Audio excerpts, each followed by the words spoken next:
சித்தாலயா நேயர்களுக்கு வணக்கம். நான் டாக்டர் சுஜிதா.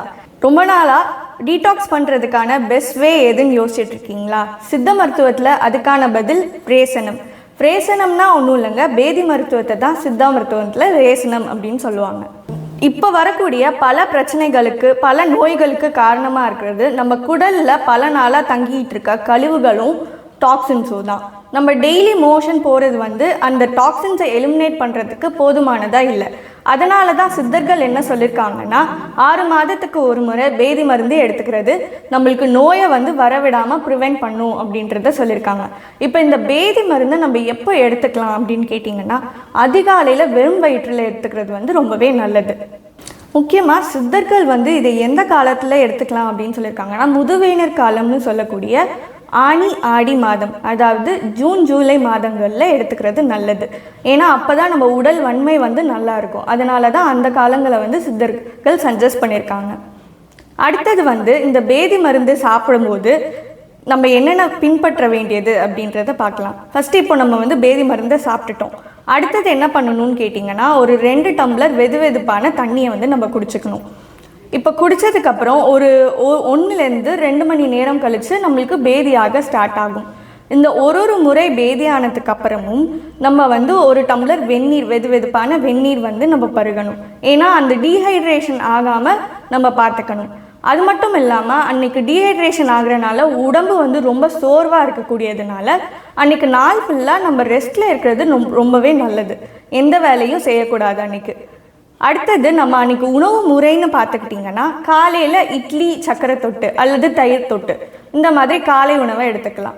மதியத்துக்கு மோர் சாதம் கண்டிப்பாக எடுத்துக்கணும். அதே மாதிரி பேதி மருந்து எடுத்துக்கிறதுக்கு முன்னாடி நாளுமே அன்றைக்கி நைட் லைட்டான ஃபுட்ஸாக எடுத்துக்கோங்க. ரொம்ப காரமான உணவுகளோ இல்லை அசைவ உணவுகளோ அன்றைக்கி முன்னாடி நாள் எடுத்துக்க வேண்டாம். அடுத்தது பேதி மருந்து எடுக்கிற அன்னைக்குமே காரம் இல்லாமல், காரம் ரொம்ப கம்மியாக இல்லது அன்றைக்கி காரமே இல்லாமல் பத்திய சாப்பாடு மாதிரி சாப்பிட்டா இன்னுமே ரொம்ப நல்லது. இந்த பேதி மருந்து எடுத்துக்கிறதுனால நமக்கு என்னென்ன பெனிஃபிட்ஸ் இருக்குது அப்படின்னு பார்த்தோன்னா, ஃபர்ஸ்ட்டு நம்ம உடம்பில் இருக்கக்கூடிய கெட்ட பித்தம், ரொம்ப நாளாக நம்ம உடம்புல கெட்ட பித்தம் இருந்திருக்கும், அதை எலிமினேட் பண்ணும். பல அழுக்குகள் இருந்திருக்கும், அதை எலிமினேட் பண்ணும். அடுத்தது நம்ம இம்யூன் சிஸ்டமை கொஞ்சம் பூஸ்ட் பண்ணும். உடம்புல வாதம் அதிகமாக இருக்கிறவங்களுக்குமே அந்த வாதத்தை இது வெளித்தள்ளிடும். இப்போ ரொம்ப நாளாக ஒரு சிலருக்கு இன்டைஜஷன் இருக்கும், எனக்கு எது சாப்பிட்டாலும் வயிறு உப்புன மாதிரி இருக்குது, ப்ளோட்டிங் ஆன மாதிரி இருக்குதுன்னு சொல்லுவாங்க. ஒரு சிலருக்கு கான்ஸ்டிபேஷன் இஷ்யூஸ் இருக்கும். இந்த மாதிரியான ஜீரண கோளாறுகள் இந்த பேதி மருந்து எடுத்ததுக்கப்புறம் நம்மளுக்கு நல்லாவே குறையும். அடுத்தது நம்ம ஸ்கின்ல இருக்கக்கூடிய டாக்ஸின்ஸையும் இது எலிமினேட் பண்ணுறதுனால நம்ம ஸ்கின் கொஞ்சம் ரெஜுவினேட் ஆகும். ஒரு சிலருக்கு பித்தம் அதிகமாக இருக்கனால அப்படியே முகமெல்லாம் ஒரு மாதிரி கருப்படைஞ்சு போயிருக்கும். இந்த அதிக பித்தத்தை வெளிப்படுத்துறதுனால அந்த கருப்பெல்லாம் கொஞ்சம் மாறதுக்கான வாய்ப்பு இருக்குது.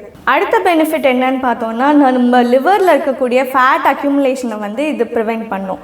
அது மட்டும் இல்லாமல் நம்ம உடம்புல இருக்கக்கூடிய டாக்ஸின்ஸை எலிமினேட் பண்ணுறதுனால நம்ம மன அழுத்தம் குறையும். இதனால நமக்கு நல்ல தூக்கமும் உண்டாகும். இது இல்லாமல் நம்ம சித்த மருத்துவத்தில் பொதுவாகவே எந்த நோயை ட்ரீட்மெண்ட் செய்யணுன்னாலும் முதல்ல பேதி மருந்து கொடுத்து தான் ஸ்டார்ட் பண்ணுவாங்க. அது எதுக்காகனா, நம்ம பேதி மருந்து கொடுக்குறப்போ நம்ம நோய்க்கான மருத்துவம் செய்கிறது இன்னுமே நல்லா அப்சர்வ் ஆகி இன்னும் வேகமாக செயல்படும். அதுக்காக தான் அது ஒரு அடித்தளமாக நம்ம சித்தர்கள் சொல்லியிருக்காங்க. ஒரு சில பேஷண்ட்ஸுக்கு நம்ம பேதி மருந்து நீங்கள் எடுத்துக்கிறீங்களா அப்படின்னு கேட்கும்போது, ஐயோ பேதி மருந்தா அப்படின்னு ஒரு மாதிரி தயக்கப்படுவாங்க. நீங்கள் அந்த ஒரு நாளுக்காக யோசித்து பல பெனிஃபிட்ஸை இழந்து பல நாள் பிரச்சனையை நீங்கள் உண்டாக்கிக்காமல் இருக்கணுன்றதுக்காக தான் டாக்டர்ஸ் இதை சஜஸ்ட் பண்ணுறாங்க. ஸோ இனிமேல் தயக்கப்படாமல் பேதி மருந்து நீங்கள் டாக்டர் சூப்பர்விஷனில் கண்டிப்பாக எடுத்துக்கலாம். வெயிட் லாஸ்க்கு ஹெல்ப் பண்ணணும்னு முன்னாடியே சொல்லியிருந்தேன். அதனால ஒரு சிலர் என்ன நினைக்கலாம், நம்மளுக்கு வெயிட் லாஸ் ஆகுமே அப்படின்னு நினச்சிட்டு அடிக்கடி பேதி மருந்து எடுத்துக்கலாமா அப்படின்ற டவுட் ஒரு சிலருக்கு வரும். அந்த மாதிரி அடிக்கடி பேதி மருந்து எடுத்துக்கக்கூடாது. முன்னாடியே சொல்கிற மாதிரி 6 மாதத்துக்கு ஒரு வாட்டி மட்டும்தான் பேதி மருந்து எடுத்துக்கணும். அடிக்கடி பேதி மருந்து எடுத்துக்கிறதுனால நம்ம குடலில் இன்டெஸ்டைனல் வில்லைன்னு சொல்லிட்டு ஒன்று இருக்கும். அதுதான் நம்ம உணவில் இருக்கக்கூடிய சத்துக்களை உறிஞ்சு கொடுக்கறதுக்கு ஹெல்ப்ஃபுல்லாக இருக்கிறது. அந்த வில்லை டேமேஜ் ஆகும். அதனால நீங்கள் அடிக்கடி பேதி மருந்து எடுத்துக்கிட்டிங்கன்னா உங்களுக்கு மால் அப்சார்ப்ஷன் அப்படின்றதுல போய் முடிஞ்சிடும். ஸோ நீங்களாக அடிக்கடி பேதி மருந்து எடுத்துக்காமல் 6 மாதத்துக்கு ஒரு வாட்டி டாக்டரை கன்சல்ட் பண்ணிவிட்டு பேதி மருந்து எடுத்துக்கலாம்.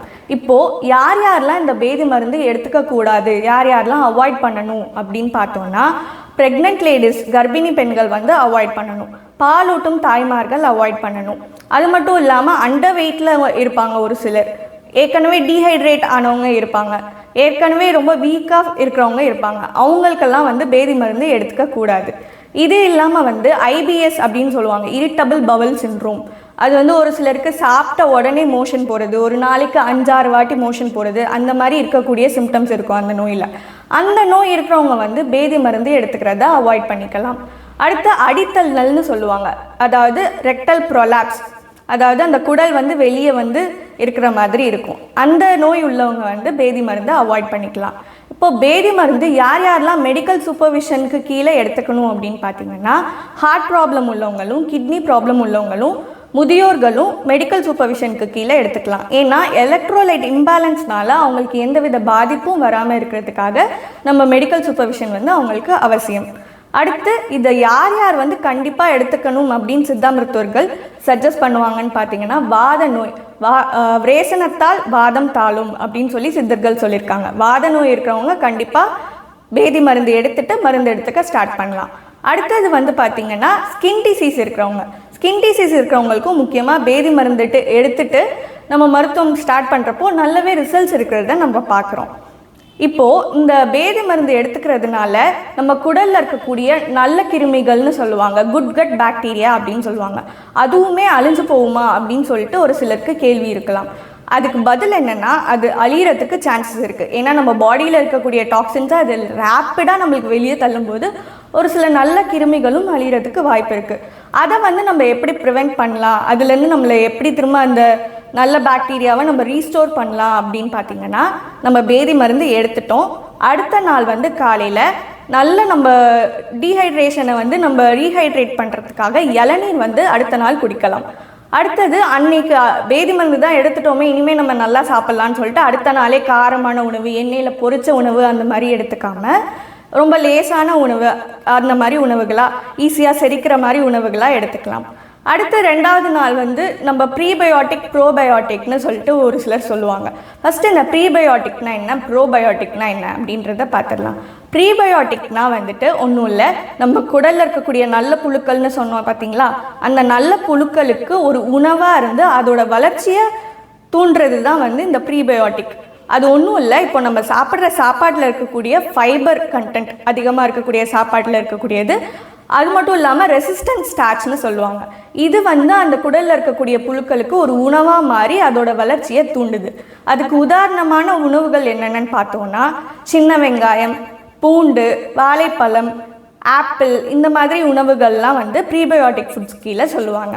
இப்போ ப்ரோபயோட்டிக் அப்படின்னா என்னன்னு பார்த்தோம்னா, லைவ் மைக்ரோ ஆர்கானிசம்ஸ். முன்னாடியே சொன்னோம்ல, இந்த குடலில் இருக்கக்கூடிய நல்ல புழுக்கள்னு சொல்லிட்டு, அந்த நல்ல புழுக்களை இன்னும் வந்து அதிகரிக்க மல்டிப்ளை பண்ண செய்கிறது தான் வந்து இந்த ப்ரோபயோட்டிக்ஸ். ப்ரோபயோட்டிக் உணவுகளுக்கு எக்ஸாம்பிள்ஸ் என்னென்னு பார்த்தோன்னா, நம்ம தயிர் சொல்லலாம், மோர் சொல்லலாம். நீராகாரம் வந்து ஒரு சிறந்த ப்ரோபயோட்டிக் உணவாக இருக்குது. அதே மாதிரி நம்ம பழைய சாதம்னு சொல்லுவாங்க, பழைய சாதத்தில் மாதிரி ஒரு சிறந்த ப்ரோபயோட்டிக் எதுலேயுமே இல்லை. நிறையா கடைகளில் இப்போ அது காசு போட்டே விற்க ஆரம்பிச்சிட்டாங்க. அந்த அளவுக்கு நல்ல பாக்டீரியாஸ் வந்து அதில் இருக்குது. ஸோ பழைய சாதம் வந்து நீங்கள் எடுத்துக்கலாம். இப்போது சித்த மருத்துவத்தில்னு பார்த்தீங்கன்னா, ஒரு நோய்க்கும் ஒரு மருந்து சொல்லியிருப்பாங்க, பேதிக்கான மருந்து. அதனால் நீங்கள் வந்து உங்களோட தேக நிலையையும் உங்களோட நாடியையும் பார்த்து உங்கள் சித்தா டாக்டர் என்ன சஜஸ்ட் பண்ணுறாங்களோ அந்த மருந்தை நீங்கள் அவங்களோட சூப்பர்விஷனுக்கு கீழே எடுத்துக்கலாம். உங்களுக்கு பேதி எடுத்துக்கிறத பற்றி வேறு ஏதேனும் சந்தேகங்களோ கேள்விகளோ இருந்தால் கமெண்ட் பாக்ஸில் தெரிவிங்க. சித்தாவை பற்றின மேலும் தகவல்களை தெரிந்து கொள்ள இணைந்திருங்கள் சித்தாலயாவுடன். நன்றி, வணக்கம். மருத்துவர்களை நேரில் சந்தித்து ஆலோசனை பெற சித்தாலயா 31/2 ஃப்ளவர்ஸ் ரோட், அரும்பாக்கம், சென்னை 106 என்ற முகவரிக்கு நேரில் வரலாம்.